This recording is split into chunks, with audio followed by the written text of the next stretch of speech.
All right, today's topic of discussion, how to avoid the risk of a cyber attack regardless of your IT budget. Well, hello and good afternoon, everyone. My name is James Waryck, and I am the CEO of Strategic Technology Solutions. We say STS for short. And we are an IT managed services provider and a managed security services provider. And I've personally been working and consulting with law firms for the better part of 20 years now. And today, about 90% of our clients are in fact law firms. So as you can imagine, we have a large responsibility of protecting a lot of sensitive and privileged data that law firms house today. And that data becomes a treasure chest for the threat actors. So, of course, this is one of the reasons why law firms are being so heavily targeted with these attacks. STS has been named a top 501 IT managed service provider by Channel Futures for the past 4 years in a row. And we had the fortune of co-authoring the technology chapter in the Law Office Policy and Procedures Manual for the American Bar Association. And that had a heavy focus on cybersecurity and cybersecurity policies. So with no affiliation or incentive from the ABA, and as we go through, we're going to be talking a lot about cybersecurity policy. It's a good place to start if you're looking to adopt a framework or a cybersecurity policy framework in your organization. And lastly, we are the IT managed services provider for the Beverly Hills Bar Association. So today's agenda, again, IT security is such a large topic and it's hard to scratch the surface in an hour's time frame. But I just want to, start off with the state of cybercrime, where we're at, how things are trending, why it's so important to focus on cyber policy in your organizations. Where do we start by assessing the risk, how we look at risk today, kind of to shape your mindset around looking at investing into cybersecurity in your organization as a whole, a practical place to start. So there's a framework, there's a logical approach to this, a approach with a lack of understanding of actually what we're doing and what the benefit of that is. Some practical steps that we can take today that will help our organizations mitigate risk, and then certainly open this up to questions, comments, and feedback. And throughout the presentation, please feel free to chime in on the Q&A board, and I'll be watching that as well. So I started off with a few graphics here. One, I thought they were relevant to the topic that we're going to be discussing today, but sadly, some truth to especially this image and the next one. Unfortunately, if we have a device that's connected to power, a network, or the internet, then we are susceptible to some type of risk and compromise. And with our businesses and organizations today, there's certainly no such thing as 100% risk-free. And some of us, have a term of assumed risk. We understand there's a risk, but we don't necessarily know what that risk is. And if we don't know what it is, we don't know how to mitigate it. Some of us may have what's called an accepted risk. And, we understand what that risk is. We may understand the impact to some degree, but that just may not outweigh the value of doing something about it. It's a little bit more of a mature stance when it comes to looking at risk and risk acceptance. And unfortunately, most people fall in the bucket of having no clue what their risk is today, if it's there, what the impact of that risk would be. And unfortunately, that puts us in a category of high probability for an exposure, a breach, a compromise, equaling lost data, downtime, maybe even a greater impact. And this graphic also couldn't be further from the truth. As organizations implement cybersecurity controls and policies, it certainly impacts the convenience factor of doing business as we historically have done in the past. It certainly makes more things more difficult. And even from personal experience, we have very strict cyber controls and policies in our organization that I myself and all of our employees have to adhere by. And it makes things sometimes a headache to accomplish because it's just more steps involved, more action involved. But we know at the end of the day, what that equates to is less risk. And that's what we are all striving for, is to reduce risk in our organizations of compromise, because we know being reactive to those compromises is much more costly than taking a proactive approach and addressing it now. So, we want to make sure that, our investments in cybersecurity policy and controls, it's certainly viewed as an investment, and it's also a journey, and it's not a destination. Our world is too dynamic to ever get to a point where we say that, okay, we're protected and we no longer have to do anything around this. Even what is patched today might be unsecure tomorrow. And that's really how we need to look at it.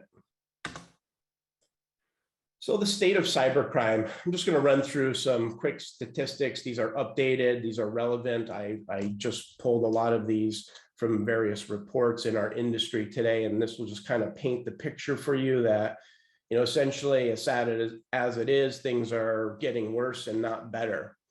If you saw a presentation I did earlier this year, this is the FBI's IC3 compliant report. This is their most recent report that they just came out with. And this continues to show us that these threat actors and hackers are utilizing phishing attacks because they're working, and they continue to be effective. They're getting more creative with these phishing attacks. The volume is becoming increasingly higher on a day-over-day basis. And we can see throughout the past 5 years, phishing attacks have gone up some 1,200%. So they're working, and they're continuing to utilize this method. Here's from the same report showing the recorded losses. Now we know all losses are not recorded, and/or there's firms out there that have been breached. They have paid a ransom, but potentially that was never on the record of one of these reports. So, but $7 billion of losses in 2021 alone. And again, as we can see, these numbers continue to go up and up. It's important to understand that these threat actors, hackers, they are not individuals just sitting in their homes. These are well financially backed organizations. They are sophisticated, and the attacks are usually targeted. And a lot of the times they're targeted based on information that they already have about you. And I think that's really important. And I'm going to say it again. The attacks are based on information that they already have about you. And we're going to talk a little bit about that on the next slide. But, if a compromise has already happened in your organization and you don't know that that compromise happened, typically what happens is a threat actor will extract valuable information, but they won't utilize it themselves because they may realize it might take too long to monetize the value of that data. But they know there is value to that data, so they go out and they will sell it on what we call the dark web or the underground web. And other more sophisticated organizations can come in and utilize that data that they gave of your firm or your information or your clients, and they'll monetize that at an even greater degree. So as I just mentioned, and this statistic really points out a great example of why this is happening, is because on average, it takes an organization 280 days to realize that they have had an exposure and to react to that exposure. So that's a significant amount of time that a bad actor or a threat actor could be already in your systems before it's realized. And the information that they have extracted from your organization, again, could be sold on the dark web to create an even bigger exposure. One of the reasons this is happening is because of what's called a zero-day threat or a zero-day attack.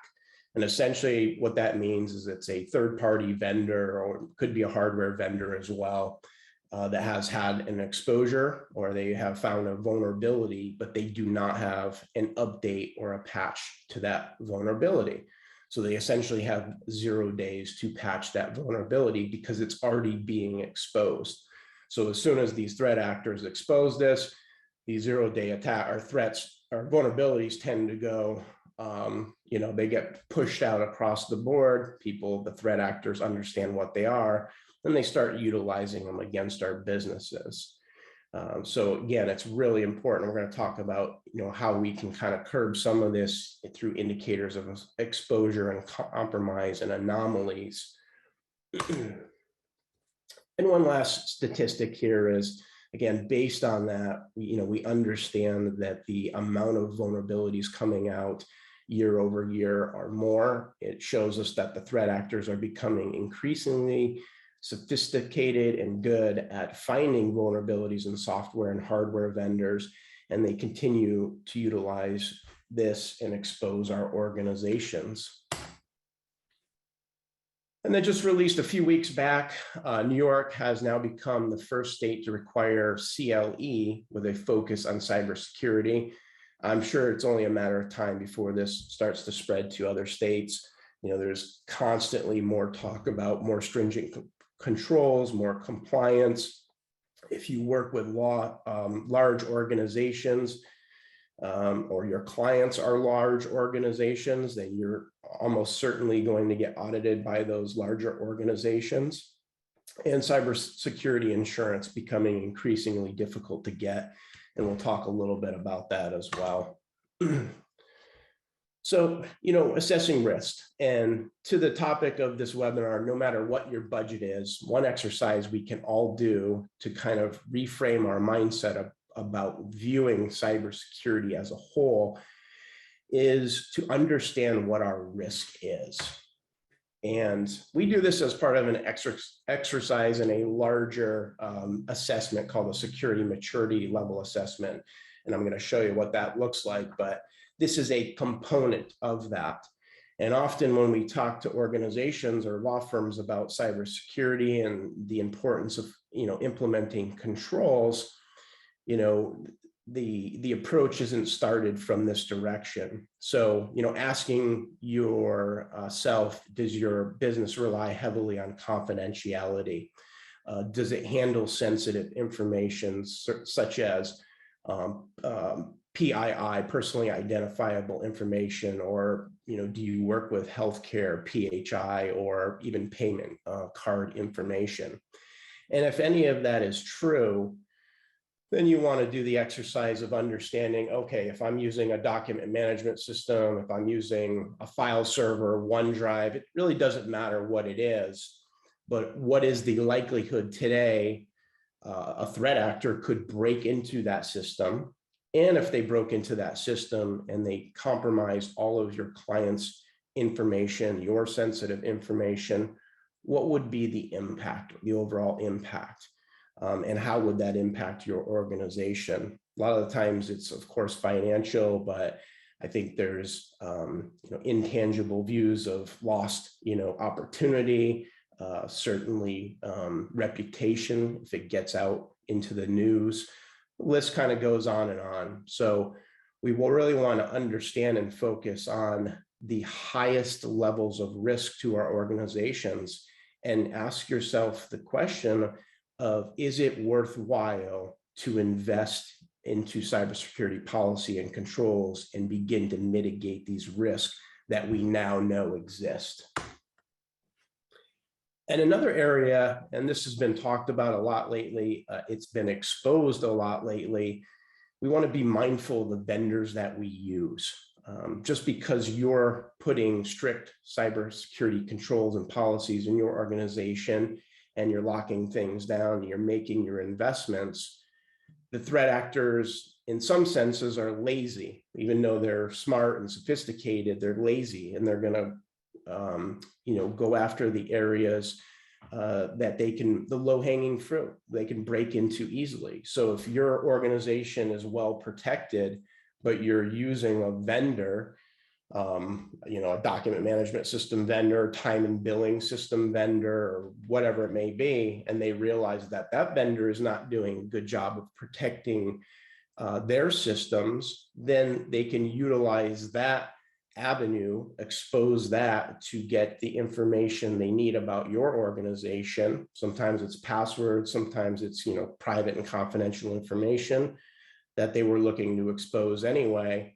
That's the route that they're going to take, the least path to resistance. These threat actors typically want to go from door to door very quickly, expose what they can, and move on. So where do we start? What I want to the takeaway I want people to bring home in this section is more not around, because I know a lot of people aren't going to, especially on this call or this webinar, I know a lot of people aren't going to look at this and say, well, this makes sense, or this is a logical approach. And what I've seen mostly in the industry is organizations, there's a lot of information coming from a lot of vendors out there around cybersecurity, and you need to buy this, and you need this fancy new shiny tool, and you need to do pen testing because that will tell you where your gaps are. And a lot of it's not true. And before you make your investments into cybersecurity, you want to make sure that it's done from a logical approach. And there are organizations out there creating frameworks around this, and they're doing a very good job at it. And NIST, National Institute of Standards and Technology, and then the Center for Internet Security have done just that. And they've done it for the small to mid-sized businesses like ours out there. And when we look at the NIST model, it's a very logical approach of really, understanding what we're trying to protect in our organizations. Far too often, organizations have no clue what assets they're using. Are they company owned? Are they employee owned?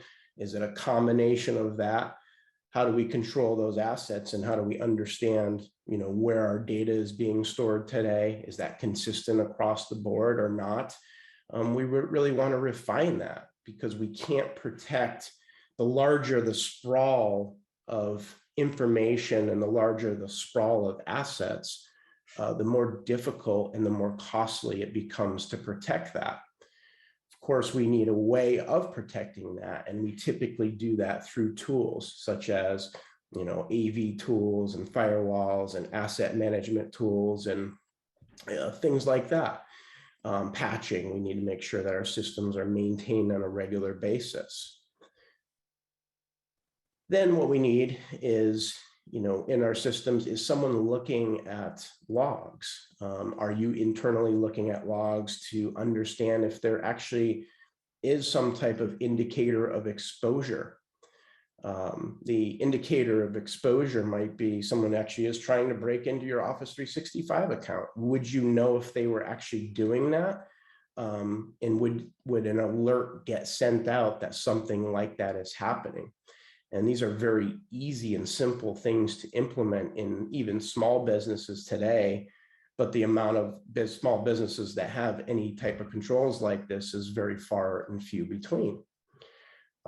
Now, if we're able to detect that something is happening, we have the opportunity to respond to it and hopefully mitigate that risk. And at the very minimum, we can reduce the amount of either exposure or impact that threat actor is going to have on our business. And let's say they did get in, they injected some ransomware into your systems. We want to have a way to recover. In my opinion, no organization out there should be paying ransomware to get their data back. You should have a system in place that allows you to recover from the worst case events. Here's a quick look. I'm not going to dive into this too deep because there's other areas I want to get to that I feel are, you'll be able to implement in your firms almost instantly. But this is the Center for Internet's top critical 18 security controls. These were derived from the NIST frameworks, and the Center for Internet Security and NIST came out with these to essentially say these are the top controls that any organization, no matter your size, can implement and take a logical approach to reducing risk in your companies today.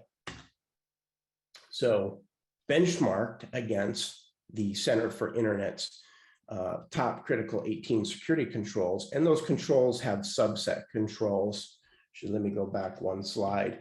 So you can see on every single control, number one has 5 safeguards to implement, control 2 has 7, and so on and so forth, 14 and 12. So what we do is we benchmark those controls against each, we benchmark those against each control, and what that gives us is a maturity rating. And this is a tangible view of how mature your organization is when it comes to cybersecurity and cybersecurity controls. And we can see in this example, we have some controls that are in place, some controls that are in place more than others, and some controls that are non-existent at all, giving us that maturity rating of 0.86. And then what we do is we view that on a scale that shows us that 0 to 5 rating and what it means. And the important thing to look at and view on this page is the risk level. So in the case, and that was a live example of a law firm that we did a security maturity level assessment on, and they were at a 0.86. So we know that puts them at a risk level of 95% or greater to become compromised or to be exposed in some way, shape, or form.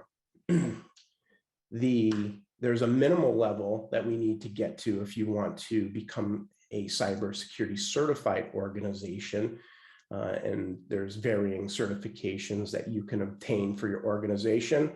We'll probably talk about that further in another webinar, but the importance there is once you get to those mature levels of cybersecurity, it is easier to become compliant and or prove that you are compliant, get cybersecurity policies, likely get better pricing on cybersecurity policies.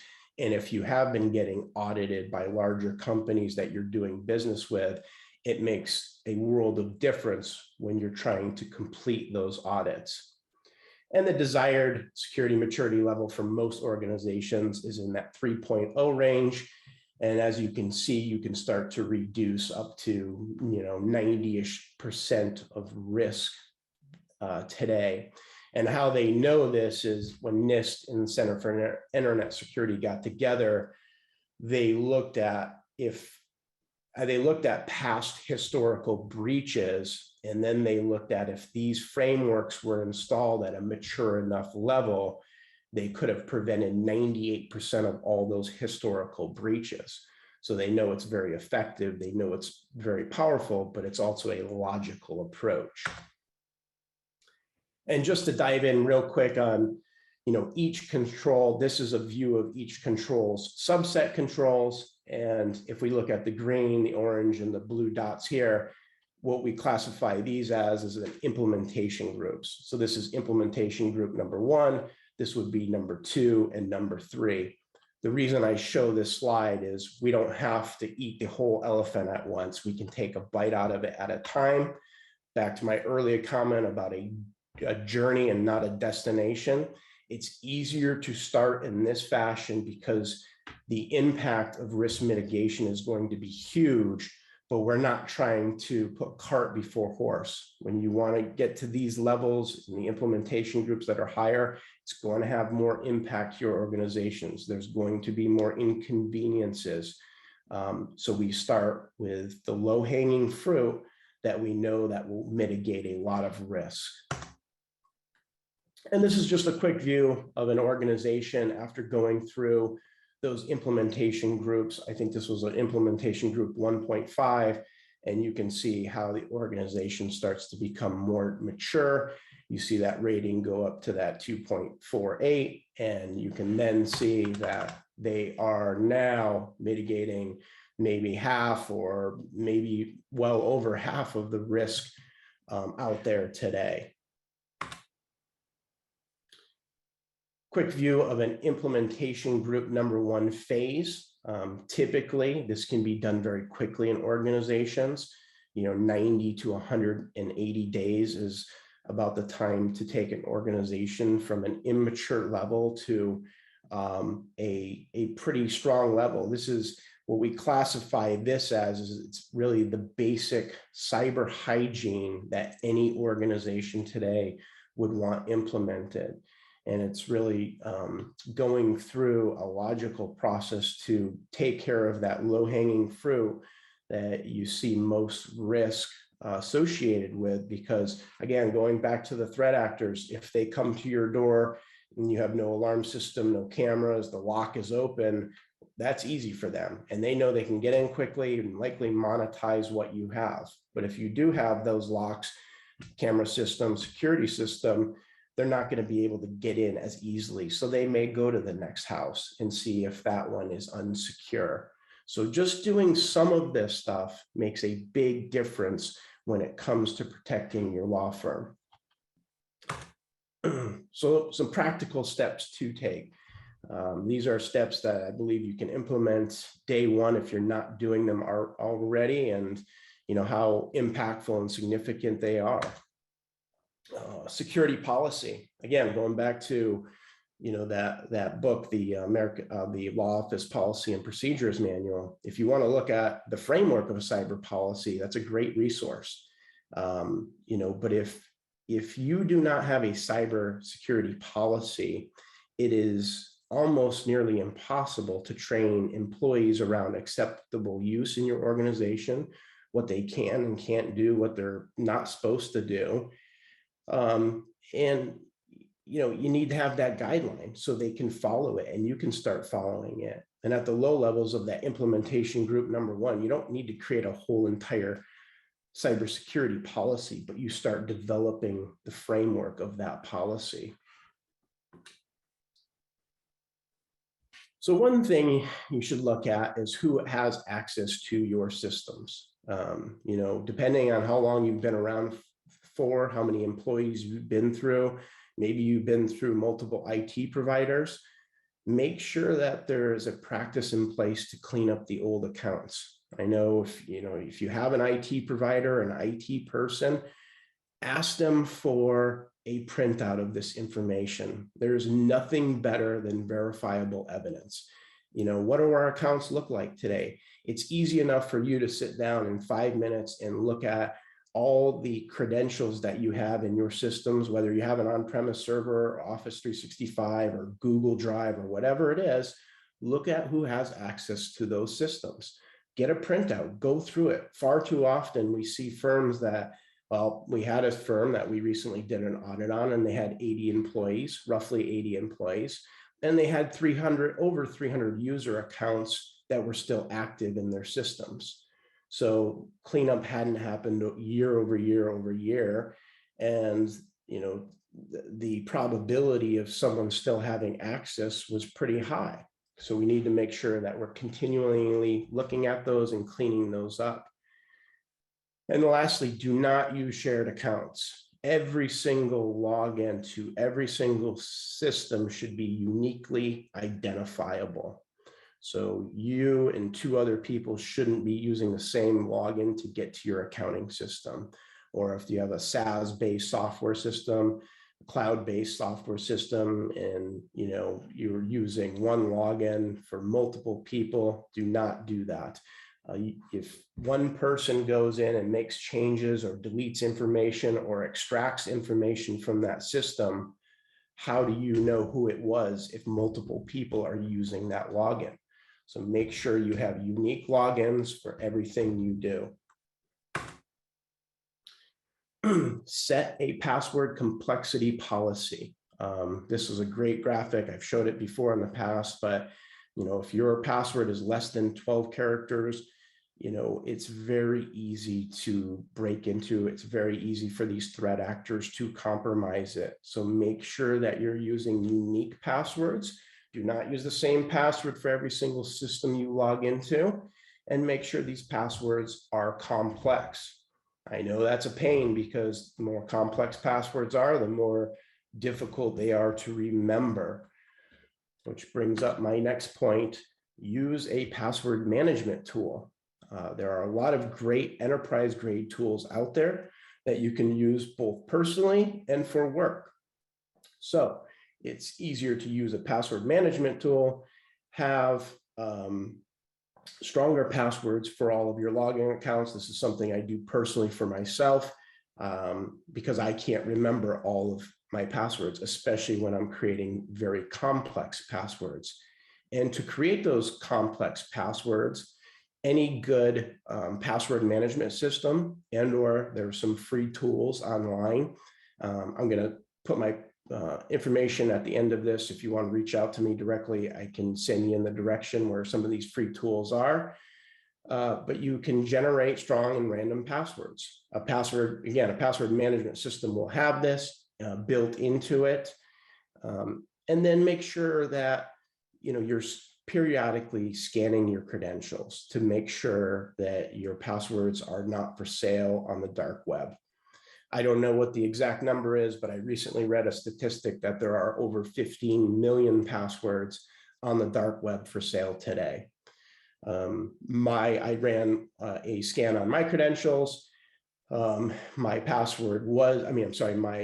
email account was associated with organizations that had public data breaches, but I was able to verify that my password was not compromised or it's not for sale on the dark web. Although we do have a password policy where our password gets changed every 90 days. So utilize some of these tools that are free out there for you. It will make a world of difference. Don't put your passwords on sticky notes like most people do in organizations. Make sure that you and your employees are using an approved method for managing this type of information. Two-factor authentication. Make sure that you're using it on any login application, cloud-based application that you can. I know most people are using two-factor authentication today to a certain degree, but make sure if you're logging into, let's say, a banking account or a time and billing system on the web, and if you're not getting that two-step verification process, then you want to make sure that if they have it, some vendors amazingly today still do not have a two-factor authentication platform. Most are developing it or in the development stage, but just be cognizant as you're logging into systems and make sure that's something that you're doing or something that is set up. One other comment on this too is in systems that are using legacy protocols, it is an opportunity for these threat actors to bypass two-factor authentication. And I'll give you an example of Microsoft Office 365. If you're using something like that, they love to turn on everything. So there are protocols in Office 365 that Microsoft will say, okay, let's just turn it on, and people may not even be using it. So to connect to a printer from the 1980s, which no one is using anymore, they'll have a legacy protocol turned on. Easy enough to turn that off and mitigate that risk, but just be aware that, just because you're using two-factor authentication, it's not fail-safe. If you are using Office 365, make sure that you're looking at what's called your secure score, or have your IT provider or vendor provide this to you. This, again, is verifiable evidence of how strong your Office 365 environment is. It gives you actionable steps to take to mitigate risk when it comes to Office 365. Office 365, if you're using that, if you're using Google as your platform or whatever you're using, there are ways to control this. So based on what I talked about in the past, NIST comes out with frameworks and hardening profiles that you can control a significant amount of risk in these platforms. But if you don't know what your risk is, then it's pretty difficult to implement a solution or plan. So these are simple things that you can ask your IT vendor, IT provider. You can even do this yourself if you have an admin account. If you're not sure and you need some guidance or steps, email me, and I would be happy to kind of guide you through or send you some information where you can take a look at this. You know, in this case, this secure score was 33% out of 100. We know this environment was highly susceptible to compromise, but it takes all of, you know, a few hours to bump this score up significantly and significantly reduce your risk. So make sure that is something that you are looking at. There were a few questions that came in. I'm just going to answer them. One was pertinent to this slide.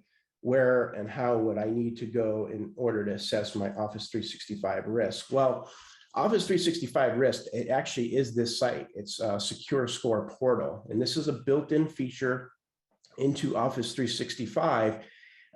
You need admin credentials to log into it, but it will run a secure score report. It will give you a grade of how secure your Office 365 environment, or we call it a tenant, is. And then it will give you actionable steps to take. So if MFA was not turned on, multi-factor authentication was not turned on, that would probably likely be one of the steps to take. Now, it may go through some of those other legacy protocols I was talking about.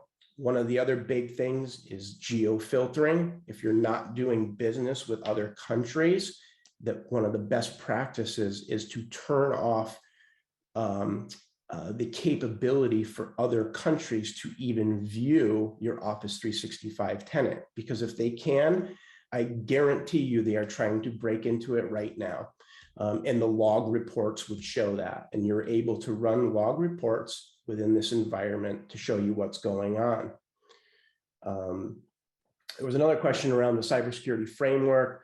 Would you recommend for small firms to perform risk assessments, CIS and NIST? So yes, this is exactly what it was designed for and created for.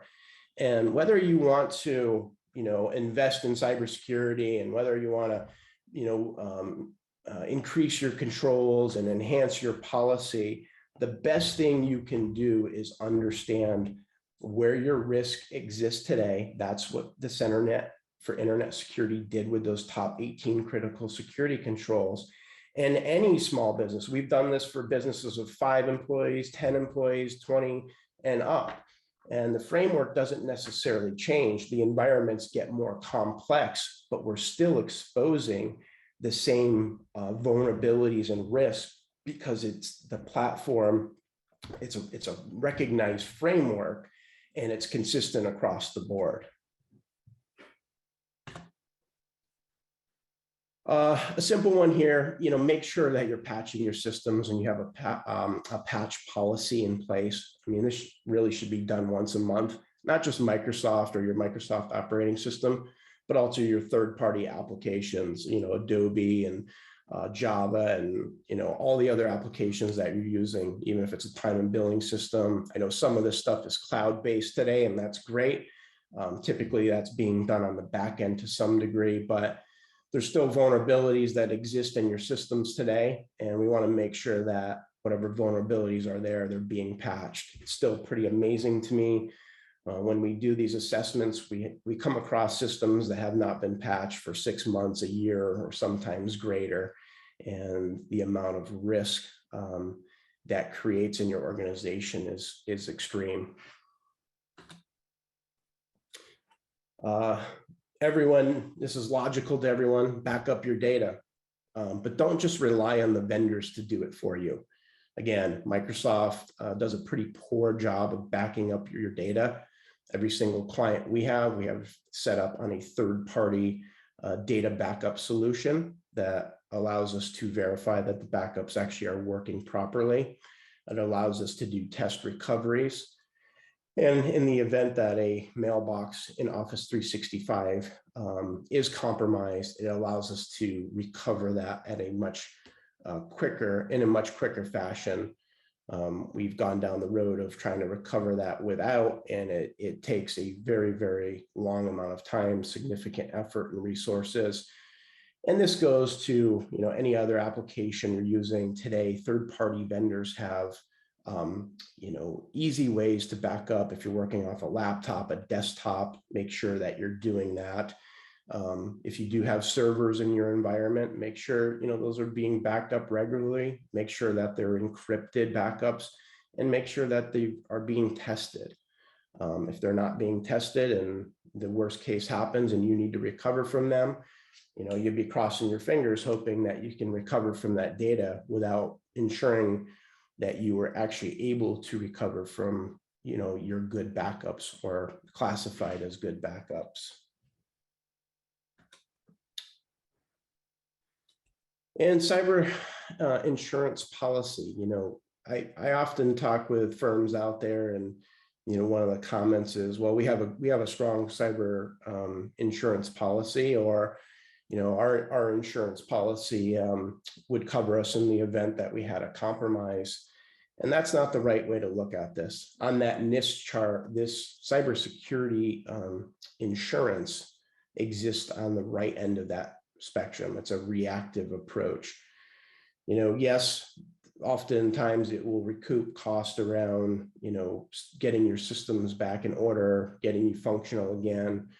Sometimes even the forensics of trying to figure out who breached your organization, but it doesn't take away the headache, the frustration, the impact of what you're left with. So, you want to make sure, and this goes back to, the implementation groups, really starting off somewhere. Just start off, in a logical sense of, if you're doing something and you're implementing, or building off that cybersecurity policy in your organization every single month, if you're putting in additional controls over a period of time, you will mitigate your risk.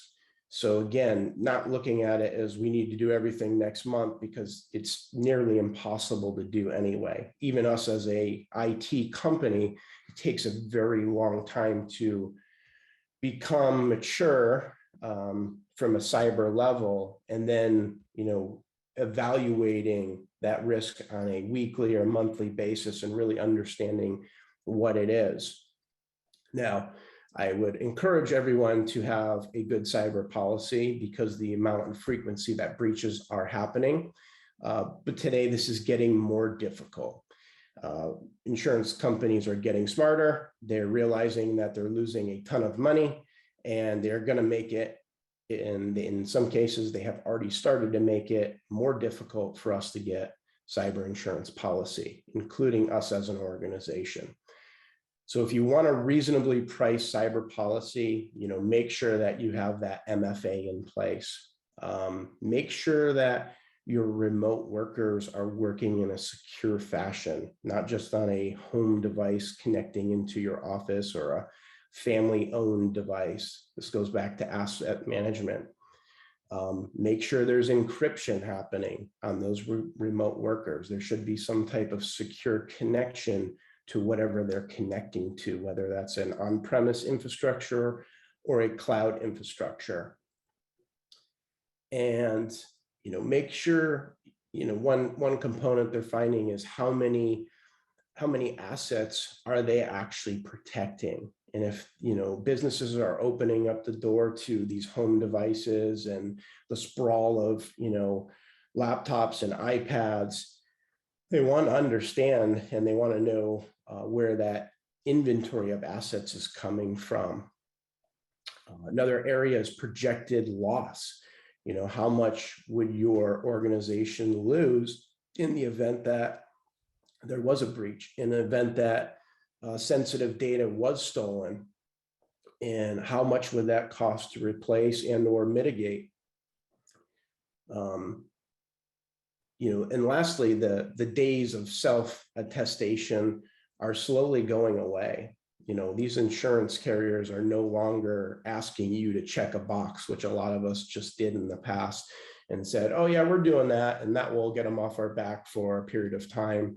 This is even happening with some of our firms' clients that they're working with, where audits were passed down and they were able to check the boxes, and then now those clients are coming back and saying, well, we need a screenshot, we need verifiable evidence that this is being done. And the same exact thing is happening with the insurance carriers today, and they're going to get more stringent because they're losing money. So with that said, this goes back to this framework, putting a logical system into place in your organizations.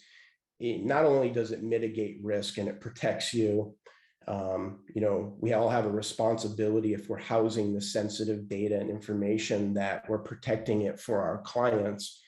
But it allows us to do everything else in our organizations around cyber in a much more streamlined and efficient process. Because if we're getting these audits and we're getting, compliance forced on us more and more, it's just going to become more and more difficult to show that we're doing this stuff if we don't have a system in place. So again, I hope this paints the picture of more of a logical approach. I've seen, just conversations that I've had out there, organizations starting off with pen testing. There's companies out there that are selling pen tests for an extreme amount of money. And it's cart before horse mentality. If you already know what that pen test is likely going to tell you, and you know that you haven't invested in cybersecurity controls and policies, then why waste the money on a pen test to tell you that your systems are susceptible? Spend the money on an approach that shows you exactly where your risks are today. And then you'll have the opportunity to ask the question to yourself, do I want to mitigate this risk? And in some senses, it may not make sense to.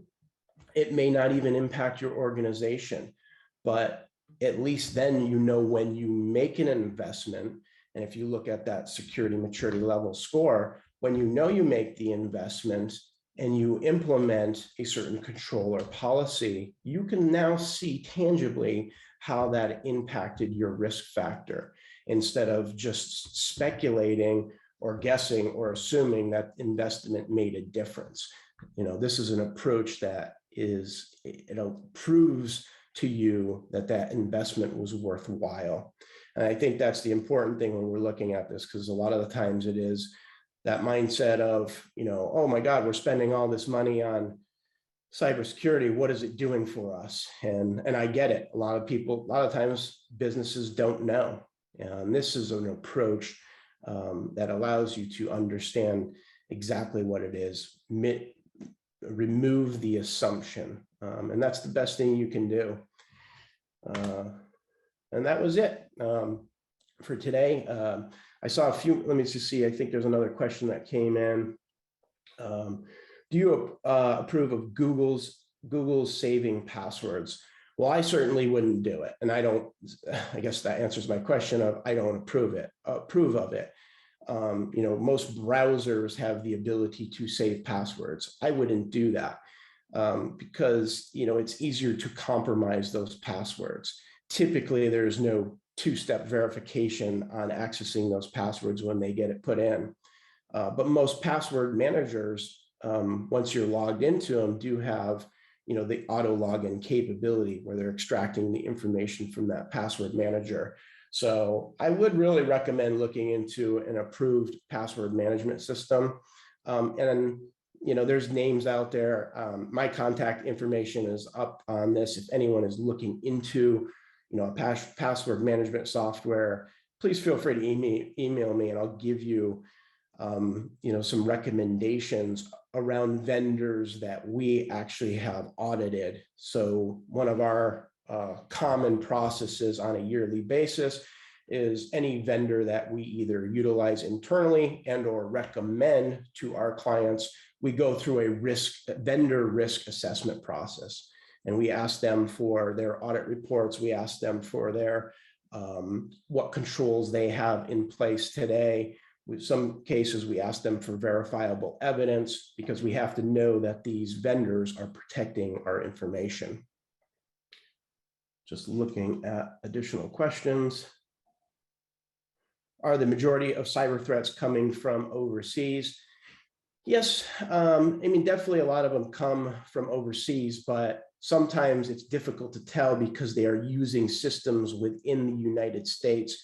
So if it's a threat actor from Russia, they may not appear to be coming from Russia. They may be logged into a system in the United States using that system as a jump host and then attacking your system, which is easier for them to do because sometimes their IP addresses or they may be red flagged in and around a cybersecurity control. So again, an opportunity for them to bypass that going through someone else's computer in the United States.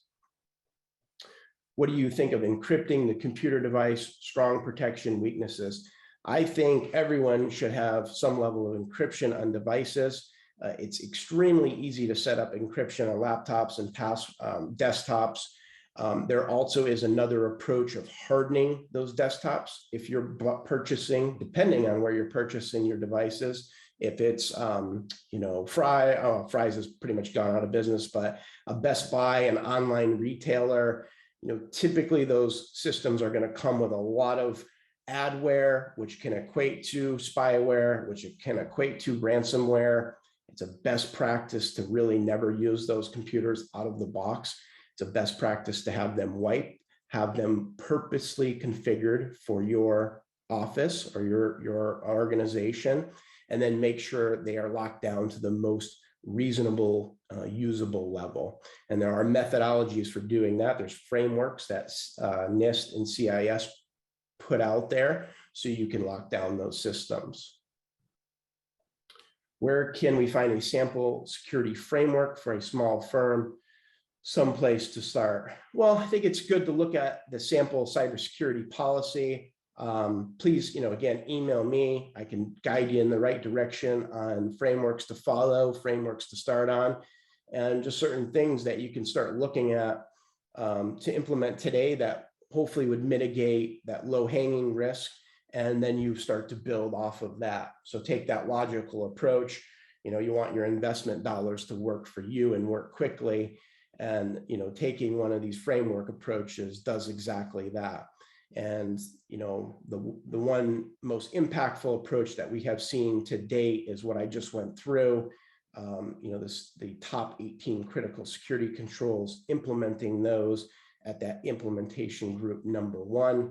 It's very well defined framework. It's outlined, and we know exactly almost before we start doing that what it's going to equate to from a risk mitigation standpoint.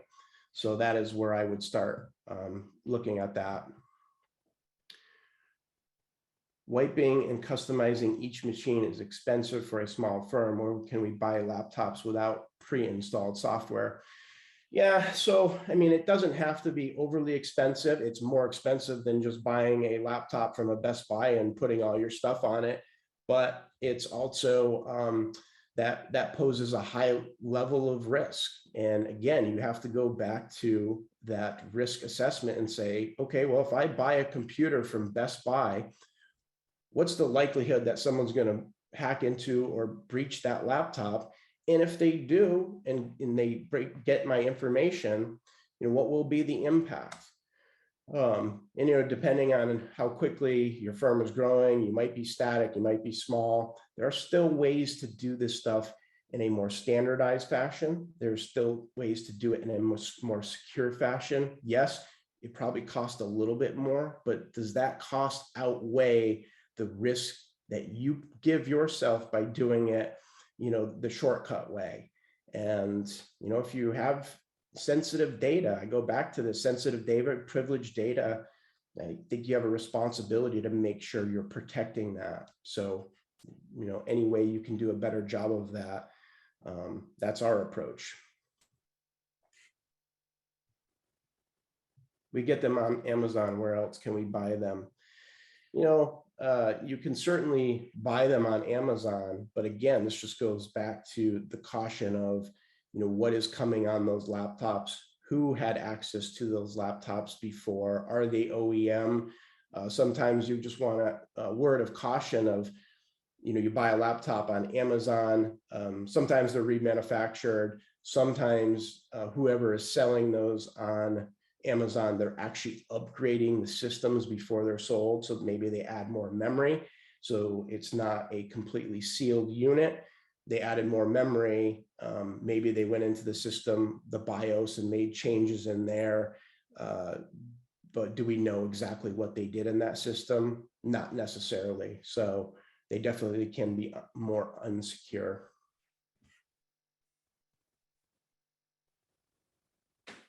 So, where should you buy them?